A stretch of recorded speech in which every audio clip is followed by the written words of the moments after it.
أعوذ بالله من الشيطان الرجيم. بسم الله الرحمن الرحيم. إن المسلمين والمسلمات والمؤمنين والمؤمنات والقانتين والقانتات والصادقين والصادقات والصابرين والصابرات والخاشعين والخاشعات والمتصدقين والمتصدقات والصائمين والصائمات والحافظين فروجهم والحافظات والذاكرين الله كثيرا والذاكرات أعد الله لهم مغفرة وأجرا عظيما. صدق الله العظيم.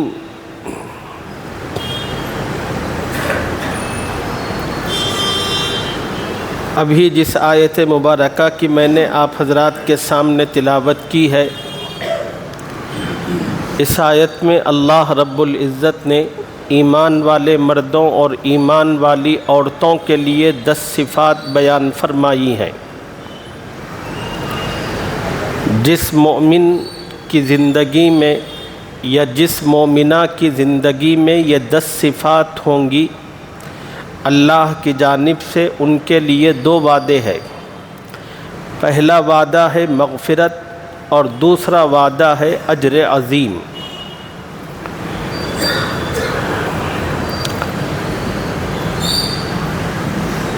الحمدللہ اب تک 9 صفات آپ حضرات کی خدمت میں عرض کیے جا چکے ہیں. 10ویں صفت سے متعلق بات چل رہی تھی اور آج بھی کچھ بات اسی 10ویں صفت سے متعلق عرض کریں گے. جن 9 صفات کا ذکر اللہ نے قرآن کی اس آیت میں کیا ہے، اس میں پہلی صفت ہے اسلام، دوسری صفت ہے ایمان، تیسری صفت ہے فرمانبرداری، چوتھی صفت ہے سچائی، 5ویں صفت ہے صبر اور 6ٹھی صفت ہے خشوع خضوع.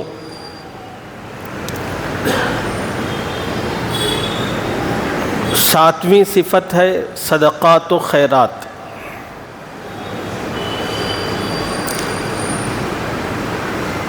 7ویں صفت ہے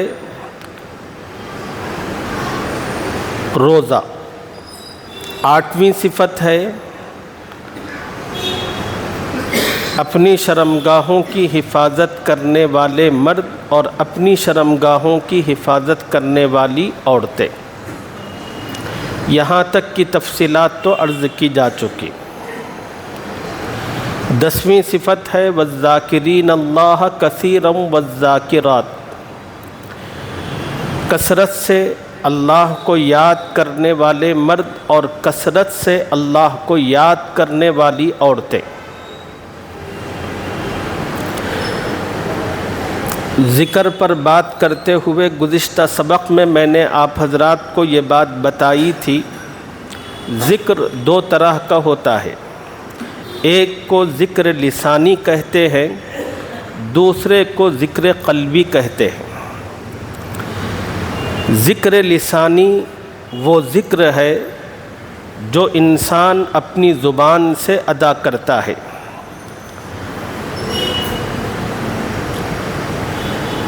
اور ذکر قلبی کہتے ہیں اس ذکر کو کہ انسان کے دل میں اللہ کی یاد ایسی سما جائے اور اللہ کی ذات کی ایسی توجہ اس کو حاصل ہو جائے کہ اس یاد کی بنیاد پر اس پر غفلت نہ آئے اور وہ اللہ کی نافرمانی میں مبتلا نہ ہو.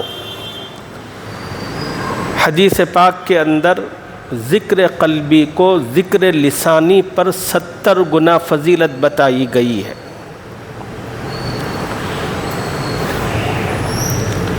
آدمی کوشش کرے پہلے تو کثرت سے زبان کے ساتھ اللہ کا ذکر کرے اور پھر خدا کی اسی یاد کو دل میں جمانے کی فکر، کوشش اور اس کا اہتمام کرے۔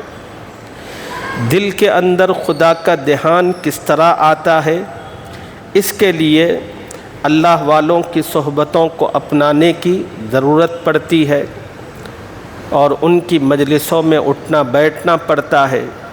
ان لوگوں سے اگر آپ روابط اور تعلقات بحال کریں گے اور پھر ان لوگوں سے پوچھیں گے کہ دل میں خدا کی یاد کس طرح جمائی جا سکتی ہے، تو پھر اس کے طریقے وہ لوگ آپ کو بتائیں گے۔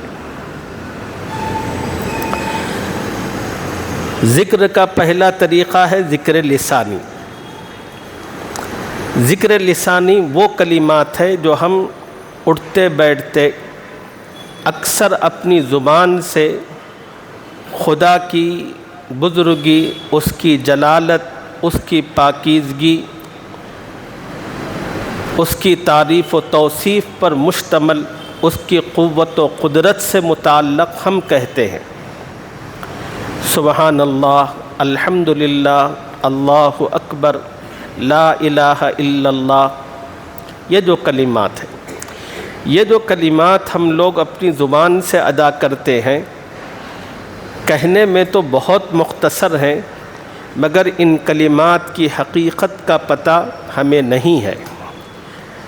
کاش ان کلمات کی قیمت اور اس کے دینی دنیاوی فوائد کا احساس اور اندازہ تھوڑا بھی ہمیں ہو جائے تو پھر ہماری زبان پر کثرت سے اللہ کے وہ کلمات آنے لگیں گے۔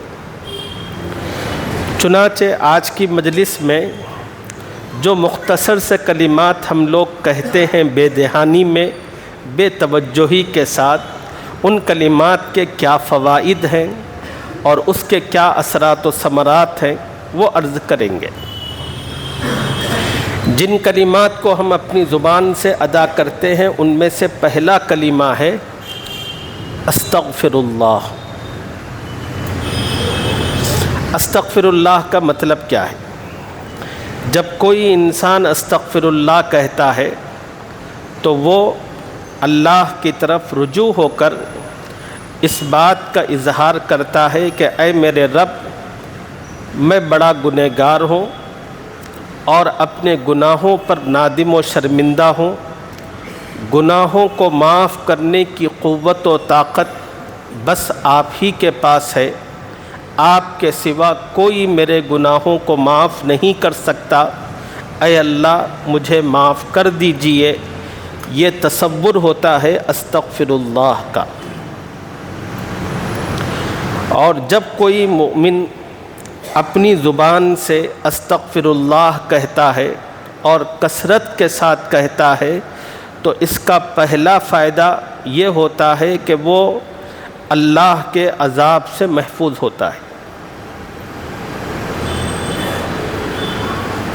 جو آدمی کثرت کے ساتھ استغفار کرتا ہے اس کا فائدہ یہ ہے کہ وہ آدمی اللہ کے عذاب سے محفوظ ہوتا ہے،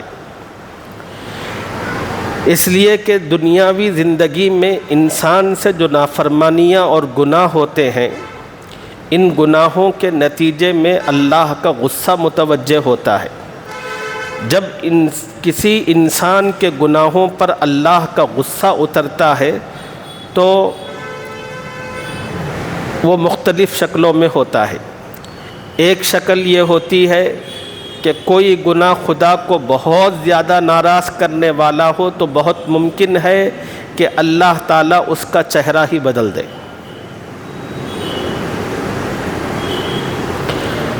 غصے کی ایک شکل یہ ہوتی ہے کہ اللہ تعالیٰ اس کی روزی تنگ کر دیتے، وہ کتنا بھی ہاتھ پیر مار لے، کچھ بھی کر لے، لیکن نتائج حوصلہ افزا اس کو کبھی حاصل نہیں ہوتے۔ یہ سب گناہوں کے نحوستیں اور اللہ کے غضب کے اثرات ہیں، اور جس آدمی سے اللہ ناراض ہوتے ہیں اللہ اس کو ذلیل اور رسوا کرتے ہیں۔ اب اگر کوئی آدمی گناہ کے ان اثرات سے اپنے آپ کو محفوظ رکھنا چاہتا ہے تو پھر استغفار کثرت سے پڑھے۔ جب آدمی استغفار کثرت سے پڑھے گا تو وہ اللہ کے عذاب سے، دنیاوی ذلت و رسوائی سے اور آخرت کی بھی ذلت و رسوائی سے اللہ تعالیٰ اس کو محفوظ کریں گے، اور رزق کی تنگیوں سے اللہ تعالیٰ اس کو نکالیں گے۔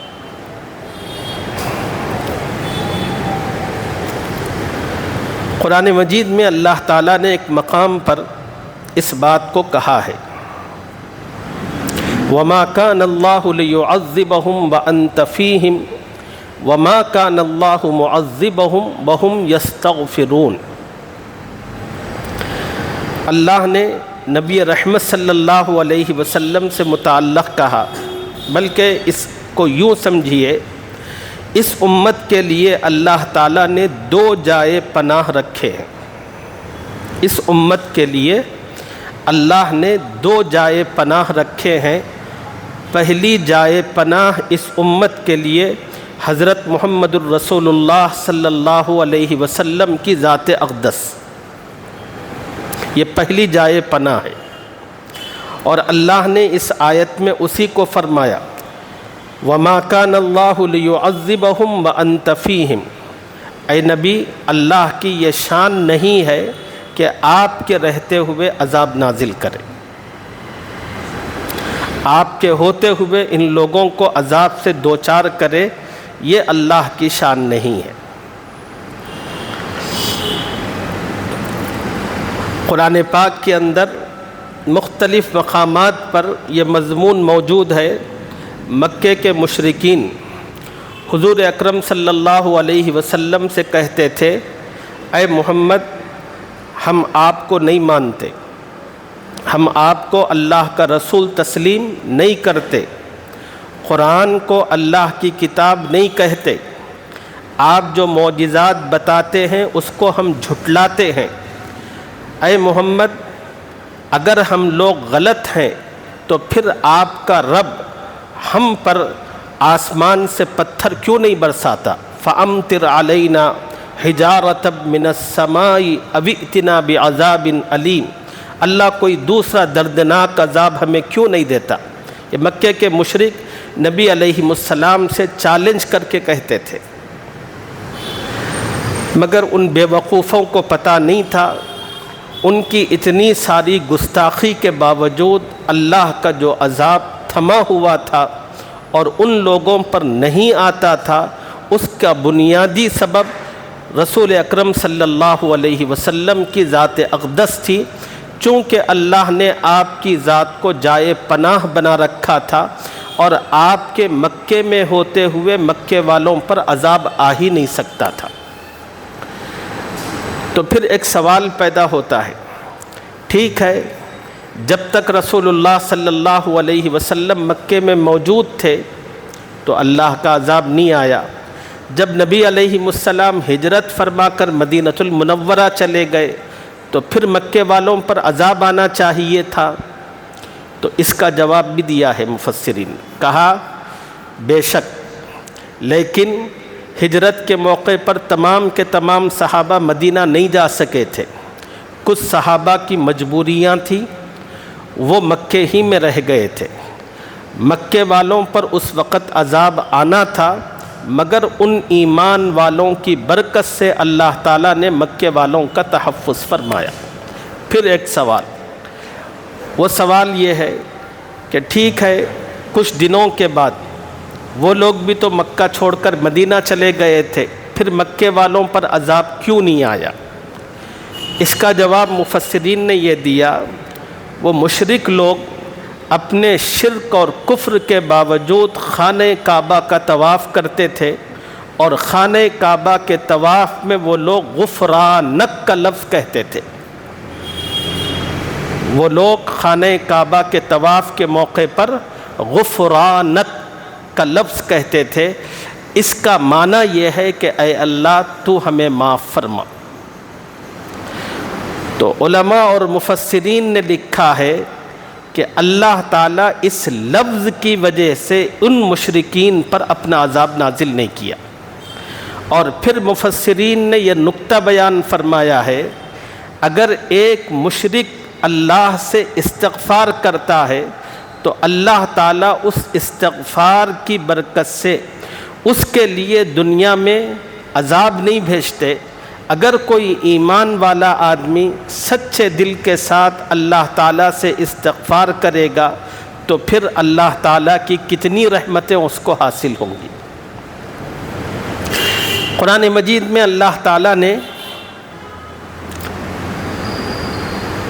استغفار کی بہت ساری برکتیں بیان فرمائی ہے۔ پارہ 29 میں سورہ نوح میں اللہ تعالیٰ نے ایک جگہ بہت سارے فوائد کا ذکر فرمایا۔ حضرت نوح علیہ السلام نے اپنی قوم سے کہا، استغفروا ربکم انہ کان غفارا یرسل السماء علیکم مدرارا وَيُمْدِدُكُمْ بِأَمْوَالٍ وَبَنِينَ وَيَجْعَلْ لَكُمْ جَنَّاتٍ وَيَجْعَلْ لَكُمْ أَنْهَارًا۔ اس آیت میں اللہ نے استغفار کے 5 فوائد بیان فرمائے ہیں۔ استغفار کا پہلا فائدہ یہ ہے کہ استغفار کی وجہ سے اللہ تعالیٰ گناہوں کو معاف فرماتے ہیں۔ اِنَّهُ كَانَ غَفَّارًا یرسل السماء علیکم مدرارا، جو قوم کثرت سے استغفار پڑھتی ہے اللہ تعالیٰ اس پر بارشیں بھیجتے ہیں، اتنی بارش جو اس کی تمام ضرورتوں کا تکفل کر سکے، اس کی کفالت کر سکے۔ وَيُمْدِدُكُمْ بِأَمْوَالٍ، ایک فائدہ استغفار کا یہ ہے کہ اللہ تعالیٰ مالوں میں برکت عطا کرتے ہوئے مدد فراہم کرتے ہیں۔ وَبَنِينَ، استغفار کا ایک فائدہ یہ ہے کہ اللہ تعالیٰ بیٹے دیتے ہیں۔ ہر شادی شدہ جوڑے کی خواہش یہ ہوتی ہے میں صاحب اولاد بنوں اور صاحب اولاد میں بھی میں لڑکا والا بنوں۔ لڑکوں کی خواہش اس لیے ہوتی ہے کہ لڑکوں سے نسل چلتی ہے، اس لیے فطری طور پر لڑکوں کی خواہش زیادہ ہوتی ہے۔ اب پتہ نہیں لوگ لڑکے پانے کے لیے کیا کچھ کرتے ہیں، لیکن اس میں سے جو بھی چیزیں اپنائی جاتی ہیں اس کا کوئی 100% رزلٹ ملنا یقینی نہیں ہے، لیکن استغفار ایک ایسی چیز ہے، اگر کوئی شادی شدہ جوڑا کثرت کے ساتھ استغفار کا اہتمام کرے گا، قرآن کا وعدہ ہے کہ وبنین، اللہ اس کو لڑکا دے گا۔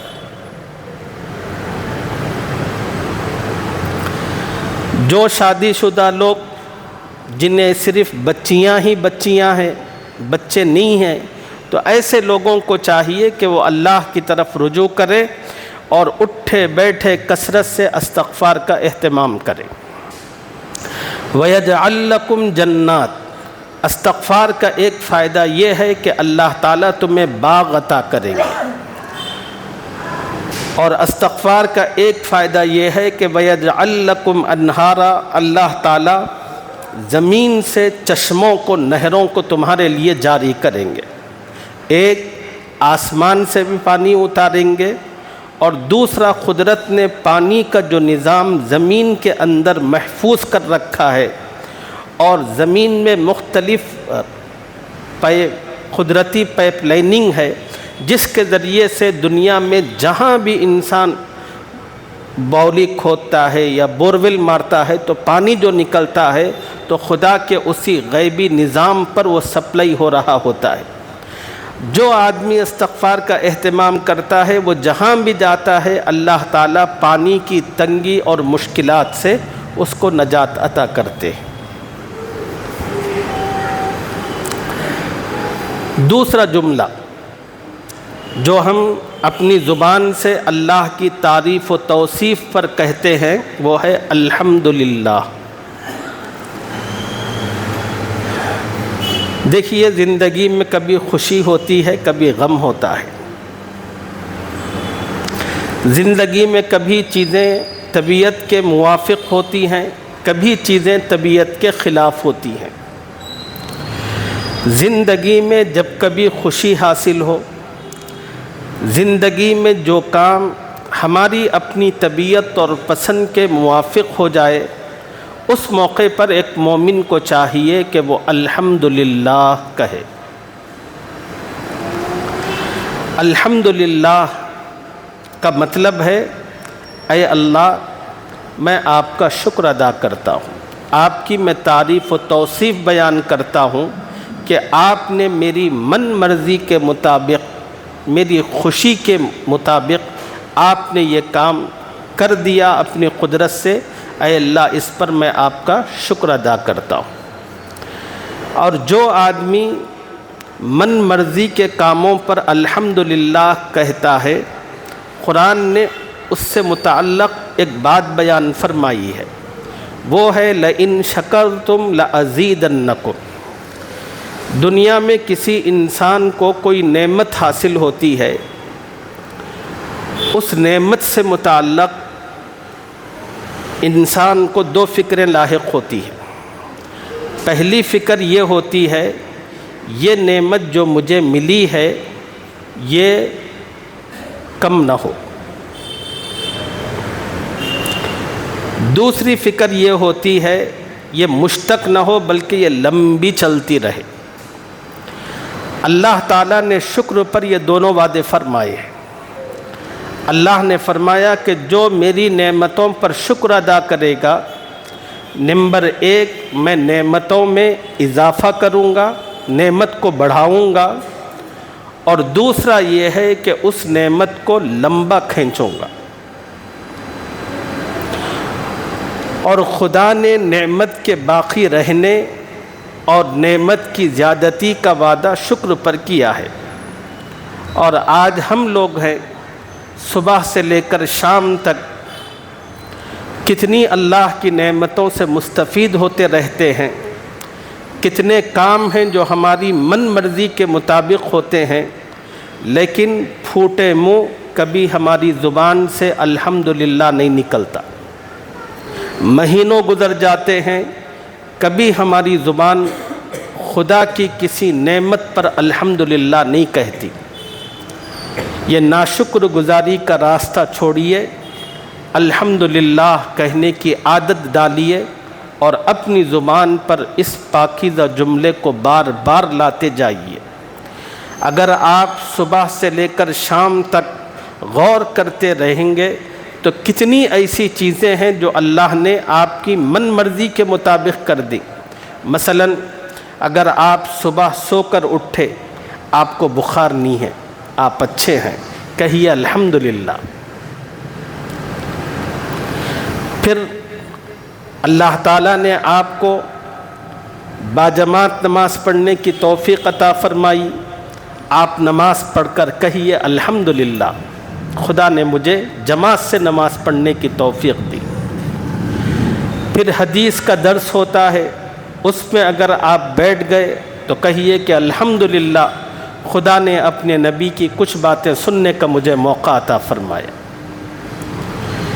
گھر واپس گئے، جاتے ہوئے ترکاری جو بھی گھر کی ضرورت کی چیزیں ہیں وہ لے کر گئے۔ آپ جانے کے بعد آپ کی بیوی ان چیزوں کی تیاری کرتی ہے اپنے کچن میں، اور گھر میں آپ کو بھی صبح میں اپنے کام پر یا دفتر پر نکلنا ہوتا ہے کاروبار کے لیے، بچوں کو اسکول جانا ہوتا ہے۔ سارے کے سارے کام ٹھیک وقت پر ہو گئے تو کہیے الحمدللہ، سب کام ماشاءاللہ وقت پر ہو گئے۔ اور پھر آپ گھر سے نکل رہے ہیں تو کہیے الحمدللہ، اللہ کا شکر ہے میں وقت پر اپنے گھر سے اپنے کام کے لیے، اپنے اسکول کے لیے جا رہا ہوں۔ اور جو وقت پہنچنے کا تھا اس وقت پر پہنچ گئے تو کہیے الحمدللہ۔ کتنی چیزیں ہیں، کھانا مل رہا ہے، وقت پر نیند ہو رہی ہے، ساری چیزیں اب جو آپ کی من مرضی کے مطابق ہوتی چلی جا رہی ہیں، ان چیزوں پر ڈنڈ مارنا نہیں ہے، بہت زیادہ سر نیچے پیر اوپر کرنا نہیں ہے، بس اپنی زبان پر ایک چھوٹا سا مختصر سا لفظ لانا ہے، وہ ہے الحمدللہ۔ اور الحمدللہ کا مطلب یہ ہے کہ اگر کوئی مسلمان کسی اچھی حالت پر یہ لفظ کہہ دے تو اس کا مطلب ہے کہ اس نے اللہ کا شکر ادا کر دیا۔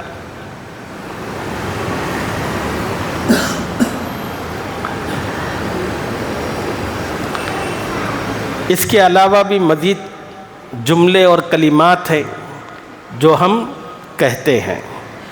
مزید جو جملے ہیں انشاءاللہ اس کی تفصیل جمعہ کے دن آپ حضرات کی خدمت میں عرض کریں گے۔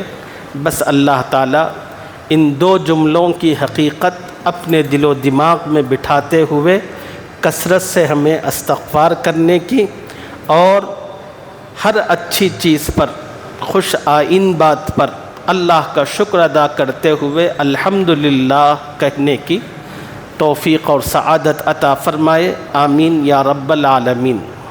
وآخر دعوانا ان الحمدللہ رب العالمین۔